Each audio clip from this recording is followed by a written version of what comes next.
ध्यान रखें, आपका सही होना जरूरी है, इस बात को साबित करना जरूरी नहीं है। किसी भी व्यर्थ के काम में या व्यर्थ के बहस में समय बर्बाद करना सबसे बड़ी मूर्खता होती है। आइए इस बात को एक कहानी से समझते हैं। जहां बहस चल रही थी गधे और बाघ के बीच। बहस का विषय था घास।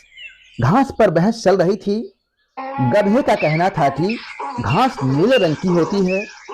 बाघ कहता है घास हरे रंग की होती है। क्या तुम्हें दिखाई नहीं दे रही है क्या? लेकिन गधा इस बात को मानने के लिए तैयार नहीं था। वह लगातार बोला जा रहा था कि घास नीले रंग की होती है। मैंने कहा ना, घास नीले रंग की होती है। दोनों अपनी अपनी बात पर बहस कर रहे थे। बहस इतनी बढ़ गई कि लड़ाई सी ठन गई। इसी बीच दोनों के बीच तय हुआ कि चलो जंगल के राजा के पास चलते हैं। अब वह तय करेगा कि हम दोनों में सही कौन है। दोनों जंगल के राजा के सामने पहुंचते हैं और बोलते हैं कि हमारी समस्या का समाधान कीजिए महाराज। इसी बीच गधे ने बड़े प्रचंड स्वर में राजा से कहा, महाराज आप ही बताइए, घास नीली होती है ना? राजा ने कहा, हाँ बिल्कुल नीली होती है घास।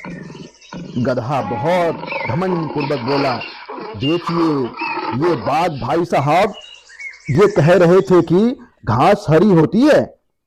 सजा दीजिए इन्हें महाराज। जंगल के राजा ने कहा, बिल्कुल, मैं बाघ को पूरे 1 साल तक मौन रहने की सजा देता हूं। छाती चौड़ी करते हुए गधा वहां से निकलते हुए बोला कि देखा, मैंने खुद को सही साबित कर दिया है।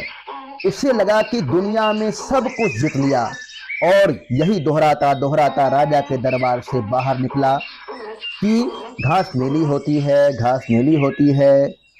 बाघ वहां उदास और हैरान खड़ा हुआ। गधे के जाने के बाद राजा से कहता है कि आप तो जानते हैं कि घास हरी होती है, तो आपने मुझे सजा क्यों दी? महाराज बोले, तुझे सजा इस वजह से नहीं दी गई है। ये तो मुद्दा ही नहीं है कि घास किस रंग की होती है।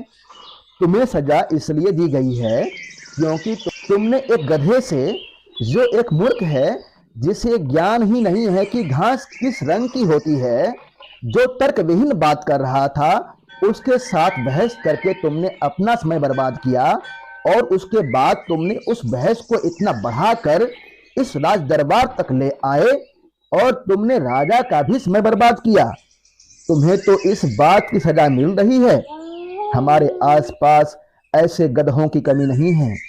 बहुत सारे लोग हैं जो अपनी बात को ही सही साबित करने में लगे रहते हैं, जो आपकी बात सुनना ही नहीं चाहते हैं, भले ही आपका तर्क कितना ही सही क्यों ना हो। तर्क की बात सुने, आपको समझे, ऐसा बिल्कुल नहीं। उनका घमंड, उनका अहंकार, आपके खिलाफ उनकी भावनाएं उन्हें उस बात को स्वीकार करने नहीं देती है। कई बार आपने महसूस किया होगा कि वे हमें मूर्ख साबित करने का प्रयास करते हैं, क्योंकि उस हठी दुराग्रही से बहस करके हम अपना समय बर्बाद करते हैं।